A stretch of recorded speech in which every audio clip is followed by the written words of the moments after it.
આ સંસારમાં બને ત્યાં સુધી મૌન રહેવું. સાયન્સ એમ કહે છે કે શરીરની ઉર્જા સૌથી વધારે જો ખર્ચ થતી હોય તો બોલવામાં થાય છે. બોલવામાં એટલી ઉર્જા વપરાય છે કે એની વાત ન પૂછો. બોલવાનો થાક લાગે, ક્યારેક ક્યારેક મૌનનો પણ આનંદ રહે છે. બોલવામાં થાક લાગે, અને થાકમાંથી છૂટવા માટે તો બધું છે. કથાનો વિશ્રામ જે દિવસે છેલ્લે થાય ને ત્યારે એટલું જ કહ્યું છે, બોલના પ્રભુ કી પૂજા હૈ, મૌન પ્રભુ કી પ્રતીક્ષા હૈ. મૌન એ તમે રાહ જુઓ છો કે મારો હરિ આવશે, મારો હરિ આવશે, મારો હરિ આવશે. મૌન થઈ જાય ને એના કરતા મૌન થઈ જવું સારું. જીભ બંધ થઈ જાય અને પછી બોલવાનું બંધ થાય એના કરતા પહેલેથી બોલવાનું બંધ રાખો તો આનંદ રહેશે. 9 બોલામાં 9 ગુણ છે. ન બોલે તો એનામાં ગુણ કેટલા હશે કોને ખબર છે. બહુ બડબડ બડબડ કરવું નહીં, અને કોઈ પૂછે નહીં તો ક્યારેય ન કરવું. કોઈ પૂછે નહીં તો ક્યારેય બડબડ ન કરવું. બહુ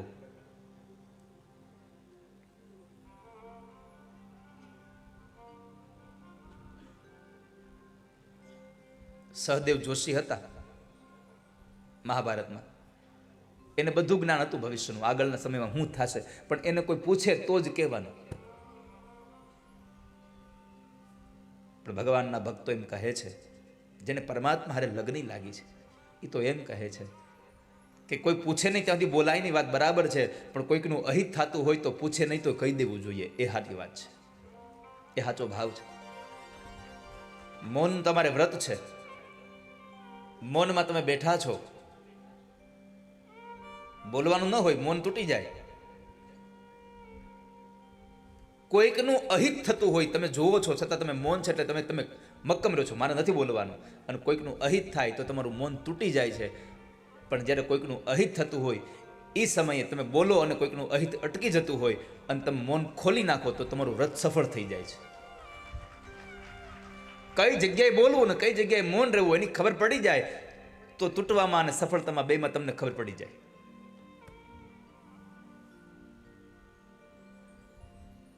વ્રત એને ન કહેવાય તમને અક્કડપણું લાવી દે. વ્રત તો એને કહેવાય છે તમને સરળ બનાવી દે. વ્રત તમને એકદમ નિર્માની બનાવી દે, સરળ બનાવી દે, સહજ બનાવી દે. એ વ્રત છે. પણ ક્યારેક ક્યારેક આપણા વ્રત આપણને એટલા બધા ઉપર લઈ જાય ને આમ હલવા ન દે.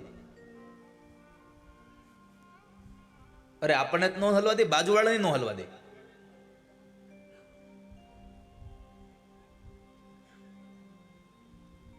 માં, આ શરીરમાં ક્યારેય મોહ ન રાખશો અને ભગવાનનું ભજન કરજો. સાંખ્ય શાસ્ત્રનો ઉપદેશ આપી અને ભગવાન કપિલ નારાયણ એટલું કહે છે, માં, આ જીવ જ્યારે માના ઉદરમાં હતો ત્યારે શું કહેતો હતો? માં, ભગવાનને પ્રાર્થના કરજો કે હવે ફરી વાર હું ગર્ભમાં ન આવું, એવી કૃપા કરો. સોહમ રજામિ શરણમ વ્યકુતો ભયમ મયે એને દ્રશ્ય ગતિ રદ્રશ્ય સતો નુરૂપા. માં, ભગવાનને કહેજો કે હું ફરી વાર ગર્ભમાં ન આવું, એવી મારી ભક્તિ થાય એવો મારો ભરોસો રહે. બાત કરના હૈ મના મત કિસી સે કર બાત, जो वादा तूने गर्भ में किया था उसको प्यारे याद कर. राम भज, राम भज, राम भज. સતત ભગવાનનું ભજન કરજો. આ ઉપદેશ આપી અને કપિલ નારાયણ ભગવાન કપિલ ગીતાનો જ્ઞાનનો પ્રચાર અને પ્રસાર કરવા માટે થઈ અને પોતે ગંગા સાગરનું જ્યાં મિલન થઈ રહ્યું છે ત્યાં આગળ જતા રહ્યા છે. આ બાજુ માએ પોતાના જ દીકરા પાસેથી મળેલા જ્ઞાનને યોગ માર્ગમાં લગાડી અને પોતાના દેહનો ત્યાગ કર્યો. જે જગ્યાએ માને દેહ ત્યાગ કર્યો ત્યાં માને સિદ્ધિ મળી, એટલે એ જગ્યાનું નામ પડ્યું છે સિદ્ધપદ. અને આજે પાટણની બાજુમાં સિદ્ધપુર જેને આપણે કહીએ છીએ, એ બિંદુ સરોવરના કિનારે માં દેવહૂતિને મુક્તિ મળી છે. સુખદેવજી મહારાજ રાજા પરીક્ષિતને કથા બતાવી અને તૃતીય સ્કંદ વિશ્રામ કર્યો. ચતુર્થ સ્કંદ વિસર્ગ લીલા, સર્ગ વિસર્ગ. ભગવાનનો જે ડાબો હાથ છે જે ભગવાને પોતાના કમર ઉપર રાખ્યો છે. ભાગવત પણ એટલું અદ્ભુત રૂપ છે. આ પરમાત્માનું આ વાંગમય સ્વરૂપ છે.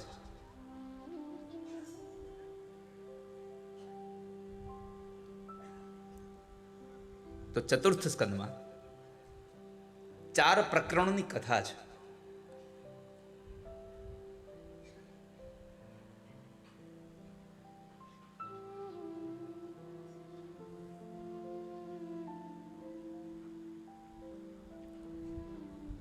મનુ મહારાજના જે સંતાનો હતા એમાંથી દેવહૂતિના લગ્ન કરદમ ઋષિ સાથે થયા, આકુતિના લગ્ન રુચિ ઋષિ સાથે થયા. દેવહૂતિ અને કરદમને ત્યાં જે 9 કન્યાઓ થઈ એમાંથી એક અનસુયા નામની કન્યા, એમના લગ્ન અત્રિ ઋષિ સાથે થયા અને એમને ત્યાં ભગવત કૃપાથી ભગવાન દત્તાત્રેય મહારાજનું પ્રાગટ્ય થયું છે, જેને 24 ગુરુઓ બનાવ્યા, જેની પાસેથી સારો ઉપદેશ મળે એને ગુરુ બનાવવા, એવી જેની જિજ્ઞાસા, એવા દત્તાત્રેય ભગવાનનું પ્રાગટ્ય થયું. અને પછી ત્રીજી દીકરી જે કન્યા જે છે પ્રસૂતિ, એના લગ્ન દક્ષ પ્રજાપતિ સાથે કર્યા છે. પ્રસૂતિ અને દક્ષના બેના લગ્ન થયા. એમને ત્યાં 16 કન્યાઓ થઈ. એ 16 કન્યાઓમાં 13 કન્યાઓ એને ધર્મને આપી, એક કન્યા અગ્નિદેવને, એક કન્યા પિતૃગણને અને એક જે સતી ભવાની હતા એ ભગવાન શંકરને પરણ્યા છે. અને એ ભવાની પોતે પોતાના પિતાના ઘરે અગ્નિમાં બળી મર્યા. વિદુરજીએ પ્રશ્ન કર્યો, બાપજી આવું કેમ થયું? દીકરી બાપના ઘરે બળી? હા, એનું કારણ એ હતું કે એક વખત દક્ષને જ્યારે પ્રજાનો નાયક બનાવ્યો ત્યારે સભા ભરી, એમાં ભગવાન શંકર પણ બેઠા હતા, શિવ પણ હતા. અને પ્રજાપતિ દક્ષનો પ્રવેશ થયો, બધા ઊભા થયા. ભગવાનને ખબર નહોતી એટલે ઊભા ન થયા. એટલે દક્ષને આ વાતનું ખોટું લાગ્યું, એટલે અપમાન જેવું લાગ્યું. એટલે પેલો વેલો વટ હુકમ બહાર પાડ્યો કે અહીંયા બધા દેવી દેવતાને ભાગ મળશે, પણ શંકરને કોઈ ભાગ નહીં મળે. કારણ કે એક તો શંકર હતા, એના અણમાનિતા જમાઈ હતા, એને ગમતા નહોતા. દીકરીએ પરાણે લગ્ન કર્યા તેની સાથે. અને બીજું કે મારું અપમાન કર્યું છે એવું લાગ્યું, એટલે ઘર્ષણ થયું. ભગવાન શિવ કંઈ બોલતા નથી, પણ નંદી આદિ ગણો દક્ષ પ્રજાપતિને કહે છે કે હવે તું કંઈ બોલીશ નહીં. પરમ ભગવાન શિવ કાંઈ નથી બોલતા. એનો મતલબ એવો નથી કે તું મેં કર્યા કરે, પણ છતાં પણ દક્ષ બોલવાનું બંધ ન કર્યો. એટલે નંદીએ શ્રાપ આપ્યો કે તું ક્યારનો મેં કરે છે, તો હું તને શ્રાપ આપું છું કે તું મેં કરવાવાળો બકરાના મોઢાવાળો બનીશ. આવો શ્રાપ એને આપી દીધો.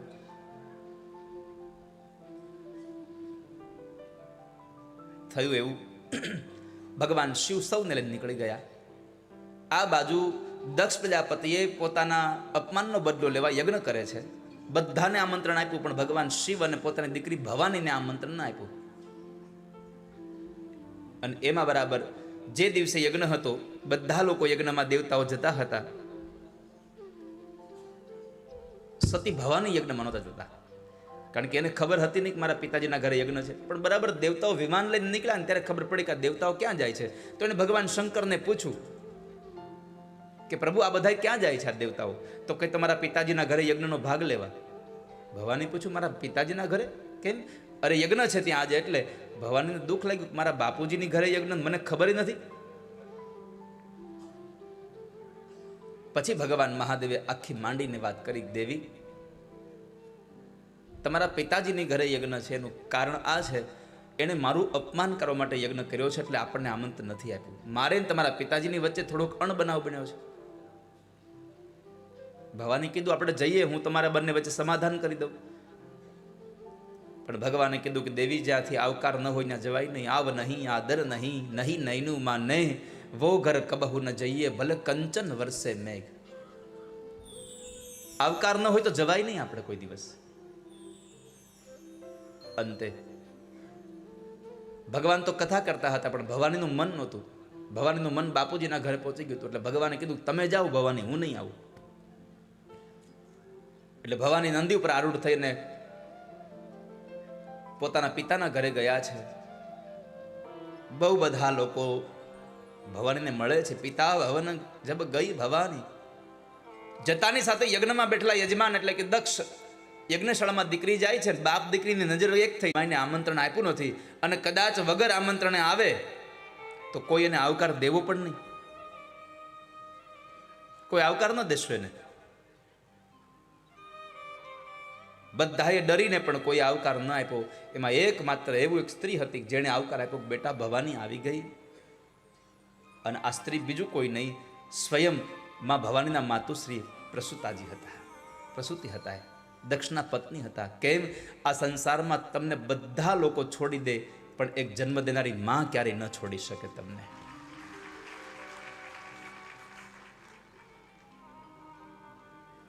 માં એક એવું તત્વ છે.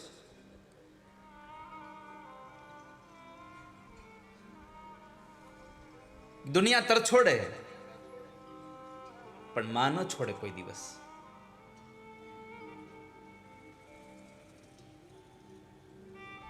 સંતાનો કદાચ મા બાપની સામે બોલી જાય, ક્યારેક પુત્ર પોતાની માની, ક્યારેક પુત્ર પોતાના બાપની ટીકા કરે કે મારા બાપુજી આવા છે. પણ આ સંસારમાં ક્યારેય માં કોઈ દી કોઈના પોતાના છોકરાની ટીકા કરતી હોય એવું હજી સુધી સાંભળ્યું નથી ક્યારે.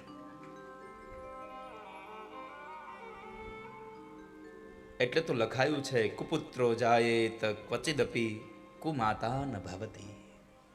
આ સંસારમાં પુત્ર કપુત્ર થાય, માતા કુમાતા ન થાય કોઈ દિવસ. માં તો માં છે. માં શું? માં કોને કહેવાય? સંતાનનું પાલન પોષણ કરે એને માં. માં એટલે શું છે? ગુણવંત શાહ એમ કહે છે કે માં એ વાત્સલ્યની યુનિવર્સિટી છે. માં એટલે વાત્સલ્યની યુનિવર્સિટી કે જ્યાં બધું જ ભણવામાં આવે છે. આ સંસારની સૌથી પહેલી ગુરુ કોઈ હોય તો માં છે. માં સંતાન માટે શું કરે? સંતાનનું શું સારું કરે? તો કહેવાય છે કે રજથી સુરજ સુધી વિસ્તારે એ માં છે. આ ધૂળથી છેક સુરત સુધી પોતાના દીકરાઓની કીર્તિને ફેલાવવાના પ્રયત્ન કરે એ માં છે. પેટે પાટા બાંધીને પણ માં ભણાવે ગણાવે અને એ દીકરાને મોટો અધિકારી બનાવે એ માં છે. પણ કરુણા એ છે કે બાપના મર્યા પછી માં કાળી મજૂરી કરીને દીકરાને ભણાવે અને એ દીકરો મોટો બનીને માને ભૂલી જાય છે. એ મોટી આ સંસારની કરુણા છે. શહેરમાં રહેવા વયો જાય અને પાછો બાનું એવું દેતો હોય બધાને કે મારા બાને અહીં નથી ગમતું. કઈ માં એવી હોય જેને છોકરા વારે ન ગમે? આ સંસારની કઈ એવી માં હોય જેને પોતાના સંતાનો સાથે ન ગમે? એક તો માં એવી બતાવો. અરે ખાલી બાજુના શહેરમાં ભણવા જતો હોય ને દીકરો, હોસ્ટેલમાં રહેવા જતો હોય ને તો અહીંયા માં 8-8 દિવસ જમતી નથી હરખું. ખાલી ભણવા જ ગયો હોય છે તો રજાઓમાં પાછો આવવાનો છે, 2-5 અઠવાડિયા થતી માં મળવાની છે, છતાંય માને અહીંયા ભોજન નથી ભાવતું.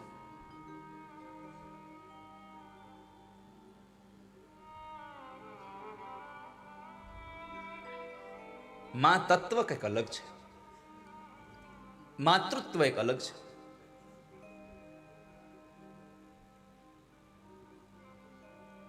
દીકરો ભણવા વયો જાય ને પછી દીકરાને મન ભાવતી વસ્તુ માં ઘરમાં બનાવવાનું ટાળી નાખે. અને કદાચ ક્યારેક અનાયાસે બનાવી પડી હોય તો જમતા પેલા એના મોઢામાંથી શબ્દો નીકળે છે, ભાઈને આ બહુ ભાવે નહીં.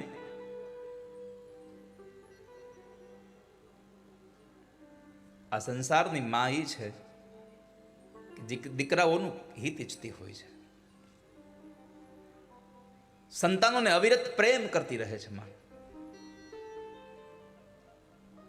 પોતાના સર્વસ્વ સુખોનો ત્યાગ કરી અને સંતાનોને સુખ આપે, પોતે દુઃખ વેઠે અને સંતાનોને સુખ આપવાની જિજ્ઞાસા ધરાવે. એ આ તત્વ સંસારમાં માં છે.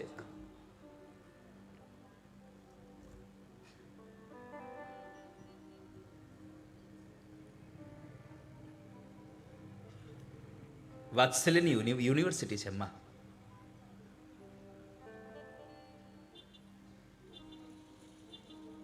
સંતાનો પ્રત્યેની સમૃદ્ધિ તાણવા માટે થઈ અને સમર્પણ ભાવ જે ધરાવે છે,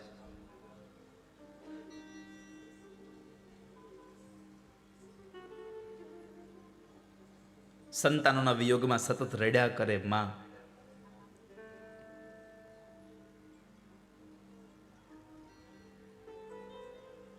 પોતાના પતિ અને પોતાના પુત્ર આ બેયની ખુશી માટે એણે જે આંસુડા વહાવ્યા છે ને એની કોઈ ગણતરી નથી કરતું ક્યારે.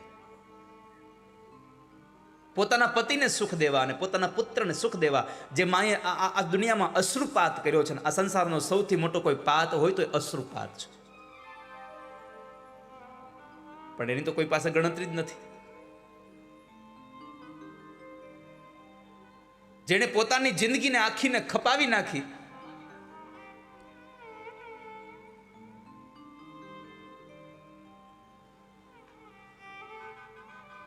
અને એ જિંદગી ખપાવીને તમને જે મોટા બનાવ્યા, પછી મોટા થઈને આપણે મહિને 2-5 હજાર રૂપિયા મોકલી દઈએ કે હમણાં હજી તને 5,000 મોકલ્યા હતા. ધૂળ પડી તારા 5,000માં કે જેને પોતાની આખી જિંદગી તારા માટે ખપાવી નાખી, એના માટે તું 5,000ની ગણતરી કરી રહ્યો છે.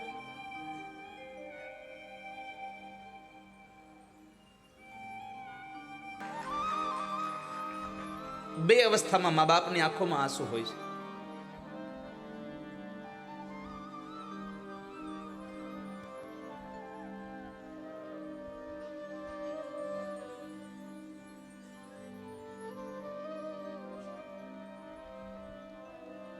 મા બાપ પોતાના સર્વસ્વનો ત્યાગ કરી દેતા હોય છે.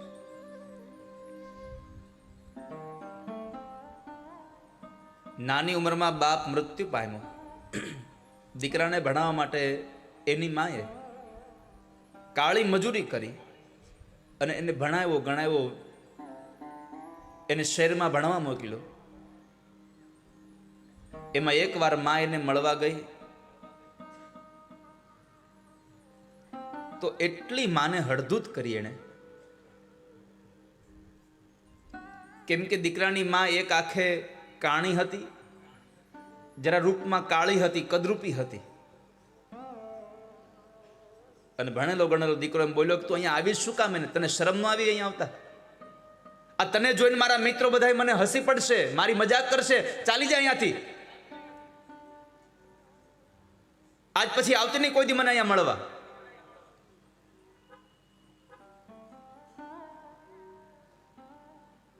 આંખના અશ્રુ અને હૃદયમાં પી જાય. હા ભાઈ, હવે નહીં આવું.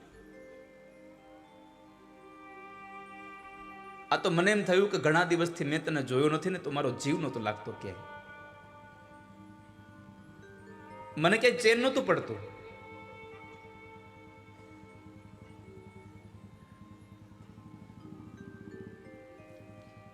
ભાગવતમાં કથા છે,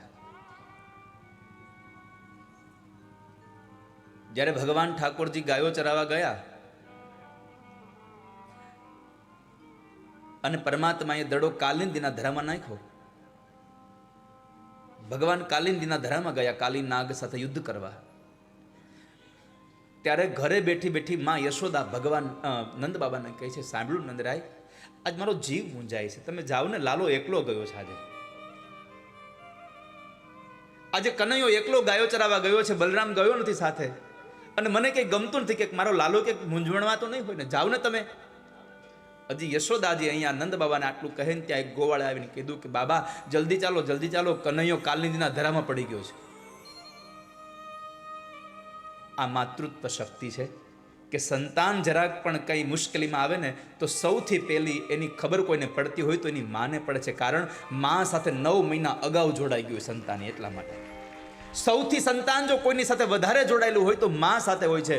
જન્મ થયા પછી બાપ, ભાઈ, મા, આજુબાજુના લોકો સાથે જોડાય છે, પણ સૌથી પહેલા મા સાથે જોડાયું બાળક. મા અને સંતાનનો પ્રેમ એટલે વિશેષ છે કારણ કે બધાની વચ્ચે પ્રેમ જેટલો થાય એના કરતા 9 મહિનાનો વધારે પ્રેમ મા સાથે થઈ ગયો હોય છે. 9 મહિનાનો પ્રેમ સંતાન સાથે વધારે થઈ ગયો હોય છે.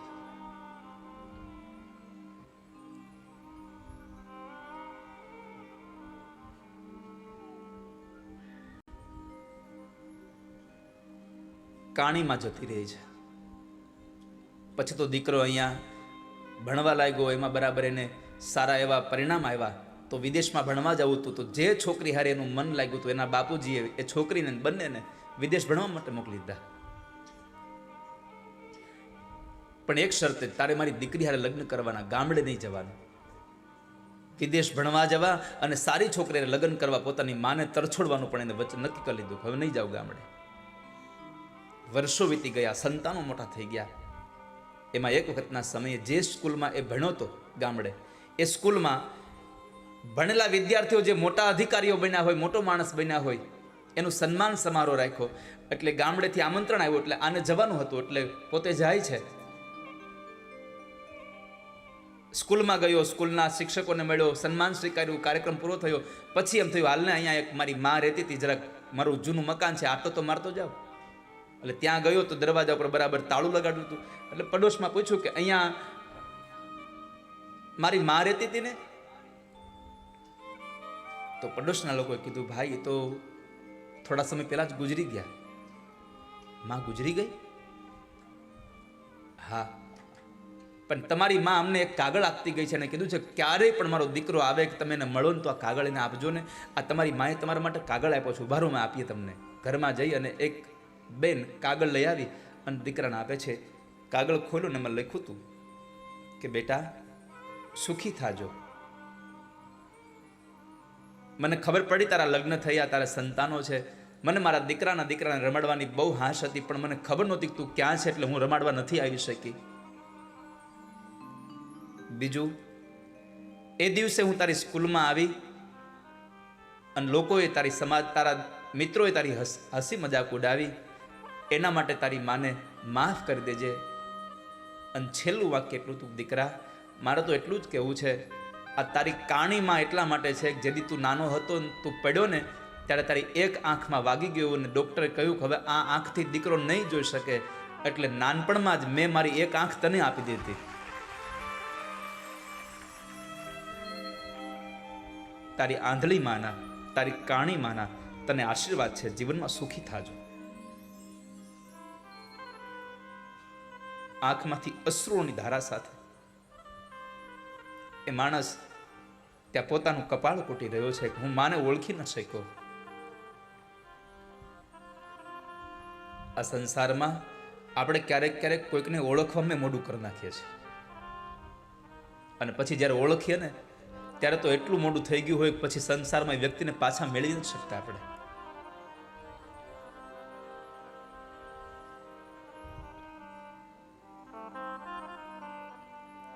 માટે કહું છું, આ સંસારમાં બધું મળશે, એક મા બાપ નહીં મળે. આ દુનિયામાં તમે કદાચ સંપત્તિ લઈને જાઓ ને તો તમે ઈચ્છો એ વસ્તુ તમે ખરીદી શકો, પણ આ સંસારની તમામ સંપત્તિને લઈને જાઓ તો એ મા બાપનો પ્રેમ તમે ક્યારેય નહીં મેળવી શકો. એટલે તો સંતો કહે છે કે બીજા બધા મરજો પણ માં કોઈની મરશો નહીં. મા બાપનું અસ્તિત્વ આપણા જીવનમાં એટલું છે, જેટલી માં મહાન છે એટલો જ બાપ મહાન છે.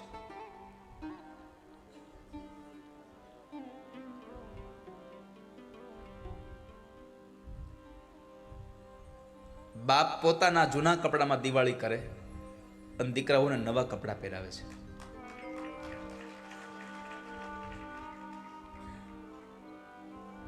દશેરાના દિવસે રાત્રે 9 વાગે જ્યારે ઘરમાં મીઠાઈ આવે ને, એ મીઠાઈ નથી આવતી, એ બાપ આવે છે. દિવાળીના દિવસે પણ સૌથી છેલ્લે જે ઘરમાં આવે છે એ બાપ આવે છે. શું કામ? એને દીકરાઓ માટે ફટાકડા લેવાના છે, એટલા માટે. એ ફટાકડા લેવા માટે થઈ અને બાપ 2 કલાક વધારે મજૂરી કરીને દીકરાઓને ફટાકડા અપાવે છે.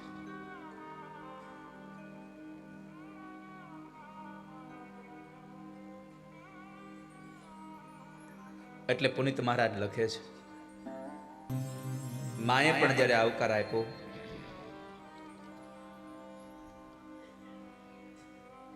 સાંત્વના આપી, પછી ભવાની ફરી પાછા સભાની અંદર ગયા, જે યજ્ઞ ચાલે છે ત્યાં ગયા છે. યજ્ઞમાં જઈ અને જુએ છે તો તમામ દેવી દેવતાઓના સ્થાપન હતા, પણ એકમાત્ર ભગવાન શિવનું સ્થાપન નહોતું. એટલે માં ભવાનીને ક્રોધ આવ્યો અને ક્રોધમાં એણે ભભૂકી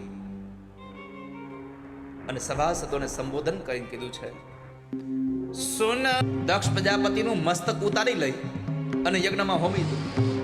દેવતાઓ આગળ આગળ દોડવા લાગ્યા છે. પાછળ પાછળ વીરભદ્ર જાય. ભગવાન બ્રહ્મા પાસે ગયા. બ્રહ્મા કહે છે મારું કામ નહીં.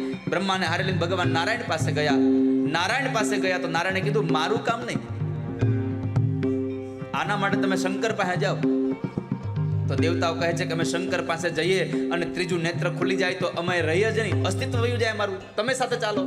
બ્રહ્મા અને ભગવાન નારાયણની આગેવાનીમાં સૌ લોકો, સૌ દેવતા ભગવાન શિવ પાસે આવે.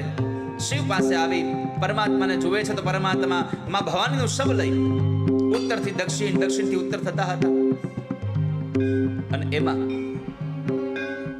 દેવતાઓ ભગવાનને સ્તુતિ કરે પણ પરમાત્મા શાંત થતા નહોતા. એટલે એવા સમયે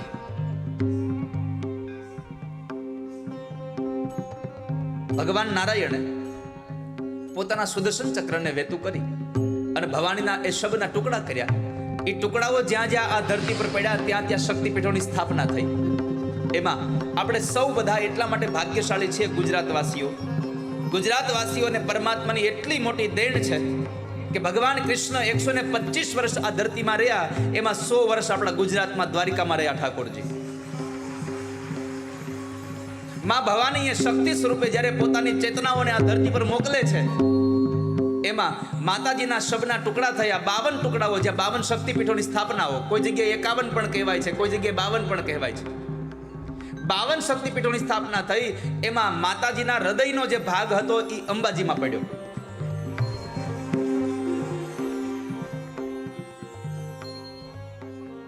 આ 2 સ્થાનો આપણને મળ્યા. ભગવાન મહાદેવની પ્રાર્થના થઈ. ભગવાન શિવ શાંત થયા અને એમણે વીરભદ્રને પણ શાંત કર્યા. ત્યાર પછી દેવતાઓએ પ્રાર્થના કરી, પ્રભુ હવે આને સજીવન કરો દક્ષને. એટલે ભગવાન અને દક્ષના ધડ સાથે જોડ્યું, પ્રાણ પૂર્યો. ચેતના આવી અને બરાબર આંખ ખોલીને જ્યાં જોયું તો ભગવાન શંકરને જોયા. એકદમ ઊભા થઈ ભગવાનની સ્તુતિ કરવા ગયો, પણ પરમાત્મા માટે કંઈ બોલી ન શક્યો. કેમ? જીભ નહોતી. આ વખતે જીભ હતી ત્યારે ભગવાનની નિંદા કરી, અને જ્યારે જીભ નહોતી ત્યારે ભગવાનની સ્તુતિ કરવા ગયો, બોલી ન શક્યો. એટલે એ બકરાના મસ્તકવાળા દક્ષ પ્રજાપતિએ તાળીઓ પાડી પાડી અને ભગવાનની પૂજા કરી. એટલે એ સમયથી આપણે પણ હજી શંકરના મંદિરમાં તાળીઓ વગાડીએ છીએ આજની તારીખે. જીભ આપી હોય ત્યારે કોઈની નિંદા કરવા કરતા પ્રભુનું નામ લેવું જોઈએ.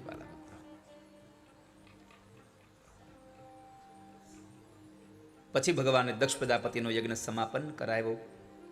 આ કથા એટલું બતાવે છે કે જીવનમાં સત્તા મળે તો સત્તાનો સદુપયોગ કરાય, એનો દુરુપયોગ ન કરાય. સત્તાનો દુરુપયોગ કર્યો તો શું દશા થઈ, એવો ઉપદેશ કરતી આ કથા બતાવી. ત્યાર પછી ધ્રુવ ચરિત્રની કથા છે. અર્થ પ્રકરણ એટલે ધ્રુવ ચરિત્ર, કે જ્યાં મનુ મહારાજના દીકરા ઉત્તાનપાદ, અને એ ઉત્તાનપાદને 2 રાણીઓ હતી, સુરુચિ અને સુનીતિ. એમાં સુરુચિનો દીકરો ઉત્તમ હતો અને સુનીતિનો દીકરો ધ્રુવ હતો. ધ્રુવ એટલે નિત્ય છે. એક વખતના સમય ધ્રુવજી મહારાજ પોતાના પિતાની ગોદમાં બેસવા માટે આવ્યા, પણ એની અપરમાં સુરુચિએ એને એના પિતાની ગોદમાં બેસવા ન દીધો. એણે કહ્યું કે જા જંગલમાં જઈને ભગવાનને ભજ, અને ભગવાન મળે તો કહેજે કે તને મૃત્યુ પછી મારા કુખથી જન્મ મળે તો તું મહારાજની ગોદમાં બેસી શકે, નકર બેસી ન શકે. જુઓ, મારે તમને એક વાત અહીંયા બતાવી છે કે સુરુચિએ ભગવાનને ભજવાનું કીધું ને એ ખોટું નહોતું કીધું. બરાબર માર્ગ બતાવ્યો તો ભગવાનને ભજવાનો, પણ ભગવાનને ભજ્યા પછી મારા પેટથી જન્મ લેવાની વાત એ ખોટી હતી એની. એટલે એનો દીકરો ઉત્તમ જે હતો એ મૃત્યુ પામ્યો. ભગવાનને ભજવાનો માર્ગ બતાવે ખોટો નથી, પણ ભગવાનને ભજતા ભજતા હું મારું કદ વધારી દઉં એ વાત ખોટી છે.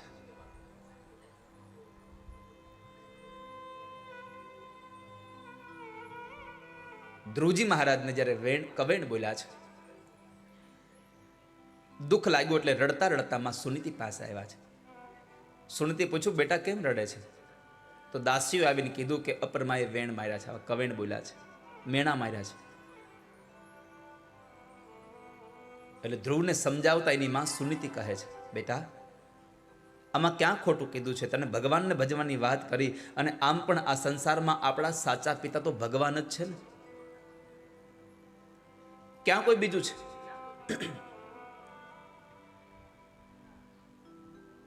આપણા સાચા પિતા ભગવાન છે.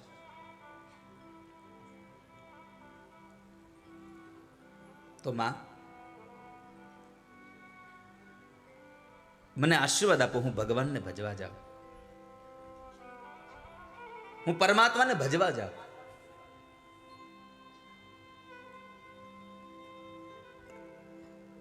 માએ આશીર્વાદ આપ્યા. ધ્રુવજી મહારાજ ઘરેથી નીકળે છે, એના પેલા જુઓ માની વૃત્તિ કેવી હોય. આ સુનીતિ હતા એટલે કેટલો સુંદર ઉપદેશ આપણને કથામાંથી મળે છે કે સુનીતિએ પોતાના બાળકનું અપમાન કરનારી એ પોતાની જ શોક્યાઓ એટલે કે એના પતિની જ બીજી રાણી એની સાથે ઝઘડો કરવા ન ગઈ, પણ પોતાના દીકરાને જંગલમાં મોકલી ભગવાનને ભજવા માટે કહે છે, તું ભગવાનને ભજવા જા.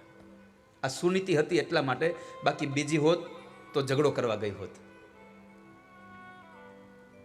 એનાથી વિશેષ વાત, જ્યારે પોતાનો દીકરો ભગવાનને ભજવા જાય છે ત્યારે સુનીતિ જેવી સંસ્કારી માં એમ કહે છે કે દીકરા, ભગવાનને ભજવા જઈએ ને ત્યારે આપણા મનની અંદર કોઈના પ્રત્યે પણ ખરાબ ભાવ રાખી ન જવાય, કેમ કે કોઈકનું અમંગળ વિચારીએ તો સૌથી પહેલા આપણું અમંગળ થાય છે, સૌથી પહેલા આપણું ખરાબ થાય છે. ખાડો જે ખોદે ને એ સૌથી પહેલા એ પોતે જ અંદર પડ્યો હોય, બીજા તો પછી પડે, ખોદનારો પહેલા પડે છે. એમ આ સંસારમાં કોઈનું અમંગળ ન વિચારીએ, કોઈનું ખરાબ વિચારીએ તો આપણું જ ખરાબ થાય છે.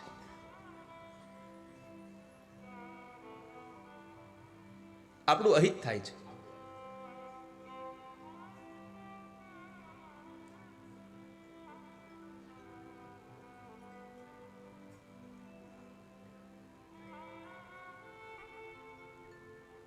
દીકરાને સારી સંસ્કારની વાત આપી, અપરમા પ્રત્યેનો ખટરાગ દૂર કરી અને પછી જંગલમાં મોકલે છે. જંગલમાં ગયેલા ધ્રુવજી મહારાજ જ્યારે માર્ગે જતા હતા, દેવર્ષિ નારદ મળ્યા છે. નારદ મળે છે, નારદે પૂછ્યું બાળક ક્યાં જાય છે? એક મહાપુરુષ વિદ્વાને તો ત્યાં સુધી કહ્યું છે કે ધ્રુવજી મહારાજ નારદને પગે નથી લાગ્યા. પહેલા તો દીક્ષા વગર ક્યારેય કોઈ પગે લાગે નહીં. તો પોતે જતા હતા, પણ નારદે પૂછ્યું ક્યાં જાય છે? ભગવાનને ભજવા. નારદે પૂછ્યું તને લાગે છે ભગવાન મળશે? આટલી નાની ઉંમરે તને ભગવાન મળશે? ધ્રુવજી મહારાજ કહે છે કે મને ભગવાન મળશે જ, મને ભરોસો છે. કેમ? તો કઈ ઘરેથી નીકળતાની સાથે પહેલા વહેલા તમારા જેવા સંતના દર્શન થયા એટલે હવે મને ભગવાન મળશે. મિલે એસા કોઈ સંત ફકીર, પહોંચા દે ભવ નદિયા કે તીર. કોઈ સાધુ મળી જાય, કોઈ સંત મળી જાય, કોઈ મહાપુરુષ મળી જાય તો ભવસાગરમાંથી તરી જઈએ છીએ વાલા ભક્તો આપણે. માટે દેવર્ષિ નારદે એમને ખૂબ ગમ્યું એટલે નારદે દ્વાદક્ષરી મંત્ર આપ્યો કે લે બાળક, આ દ્વાદક્ષરી મંત્રનો તું જપ કરજે, પણ જપ કરે ત્યારે શું ધ્યાન રાખજે? વિરક્તશ્ચેન્દ્રિય રતૌ ભક્તિ યોગેન ભૂયસા તમ નિરંતર ભાવેન ભજેતા વિમુક્તયે. બેટા, આ દ્વાદક્ષરી મંત્રનો જપ કરજે.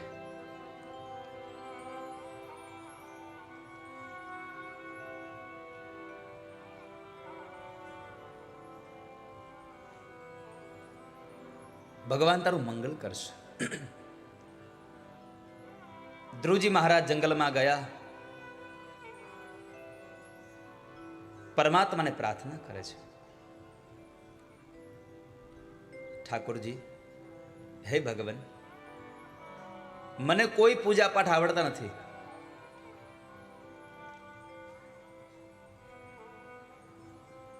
હું તો બસ એક તમારા સહારે અહીંયા આવ્યો છું. હું તમારા શરણે અહીંયા આવ્યો છું. મારી કોઈ એવી લાયકાત નથી કે હું તમને ભજી શકું.